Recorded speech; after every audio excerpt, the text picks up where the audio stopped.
Hey friends, Sean here with Manly Made Minute, and welcome back. This is a day 24 of my 30-day watercolor challenge. I am almost to the finish line. This is going to be my second video where I've taken a little turn here and switched up my product. I've used the pans, I've used the watercolored pencils and all the traditionals, right? So I'm going to be using Reinkers again today. Because what I want to do is, on the last video, I was just trying to see if it would work. I was just trying to see if I could get it to bloom, how it blooms. Big learning curve on the last one. This product, as soon as it hits water, it just blooms and like fills it completely right away. So it reacts much different.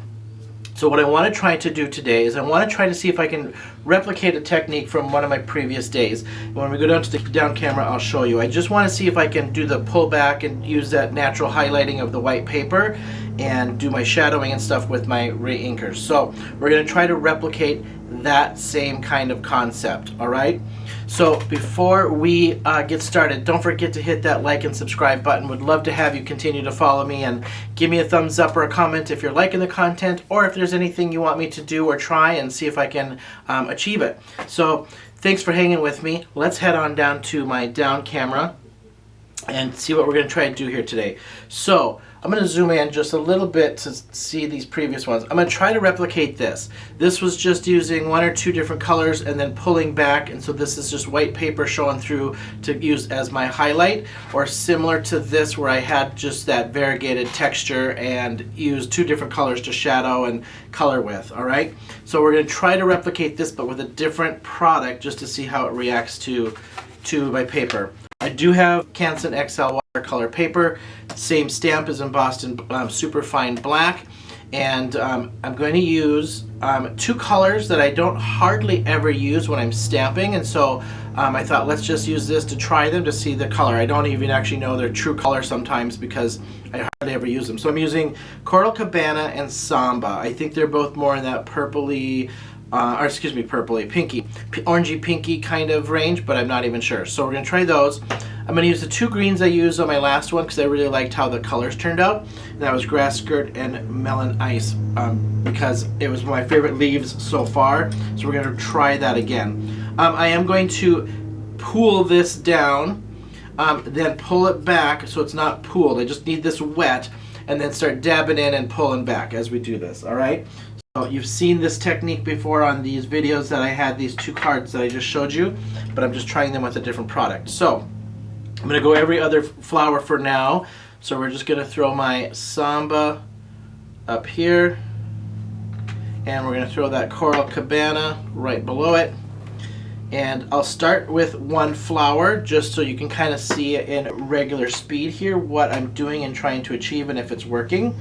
Then I will speed this up so that you can see this in a much quicker fashion and not sitting here for the full time watching me play, and doesn't take as much time. So I'm pooling this up, and it's big puddles in between all this embossing. I'm moving it around so that it kind of soaks into that paper.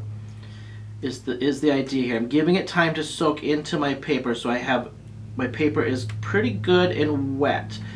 Now I dry my brush back and I just start sweeping across with a dry, thirsty brush, they call it, right? And soaking that water up. So I'm getting rid of the pools, but that water staying down, or that paper's now staying nice and wet. I'm just dry brush and thirsty brush and pulling that up. Okay? That is it. That's all I've done here so far. Now, I'm going to take same brush, get this just wet a little bit. I'm going to start up here with this one. All right. Now I'm going to dab this in because I just want to see how this blooms. And again, this reacts much different, and I don't think I have to do anything. I mean, check that out. The minute I dabbed that, it just went swoosh. My other colors did not do it that way. And I noticed this yesterday when I tried this for the first time. So I'm just going to dot down at those bases where I want that heaviest and let that bloom. But now I'm noticing, you know, this way you might have to work kind of quick so that it doesn't start drying up on you. But man, does this work really nice. And on some of these, you touch that in there, and it just goes. It's just weird how this reacts. Some of these not so much as much. So I'm gonna give these smaller ones some color here in the middle, and I might have to wet my brush to pull some of this out. So I'm gonna wet my brush. Now what I'm gonna do is get this wet, and then thirsty brush that back. Okay, so I'm just gonna pull some of that back. This stains, I guess, quite a bit more, as you can tell. So I might have to kind of work out some of that with a wet brush to pull that back. It's coming off. I think this is key here is your paper too. So I'm just working that tip of that petal back, and it's working. It's just taking a little extra work because the pigment is definitely more pigmentized, so it soaks up quite a bit more. Too much.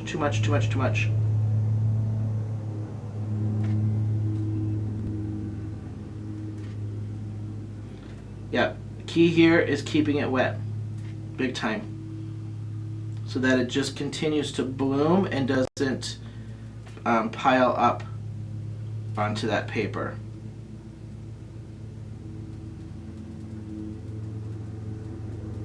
So I'm just going through and just randomly kind of dabbing in here, and then I'm going to pull some of this off.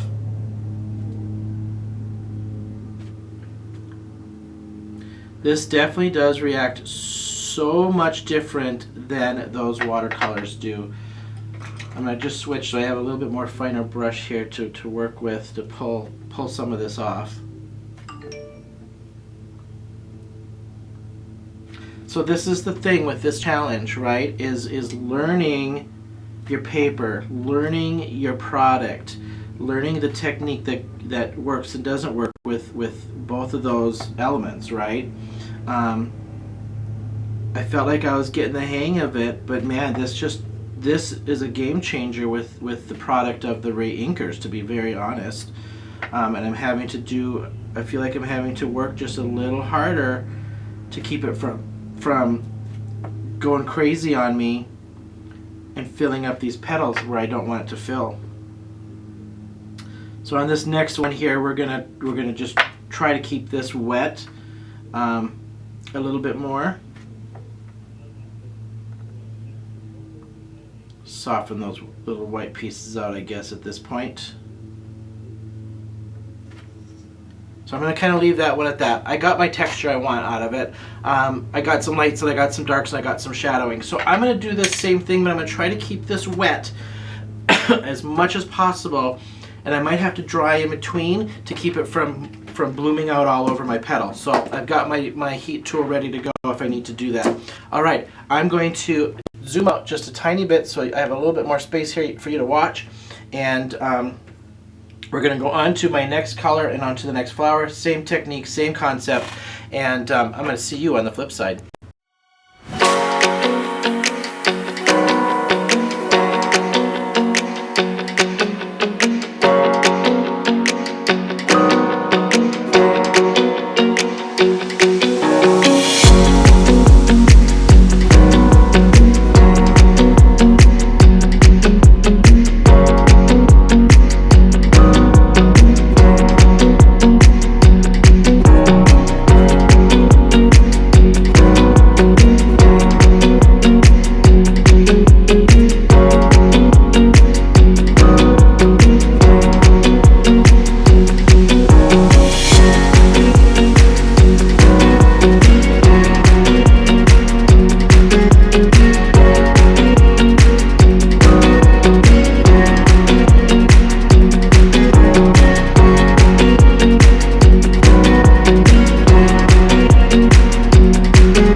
result.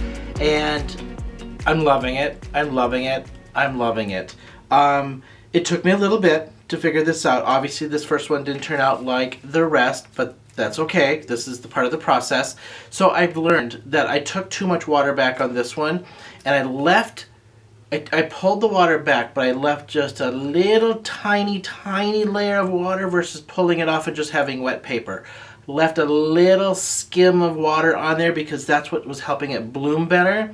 And then just controlling it not to go all the way into that petal. So I left my white highlights naturally in there. So it just took me a little bit after this first flower to figure out what my problem was, which was I was just pulling too much water back, because these react so much differently with water than the other mediums do. So it was just learning how to work with these. So if we look at yesterday's with this, it pooled much more. Still like it. I had to go back add some depth in there, but I was kind of going for some shading of similar to this. So still love it. Still love the leaves. Still love the color. Still love how these kind of intermixed with the two colors. Like I said in yesterday's video, it's kind of like oil and water.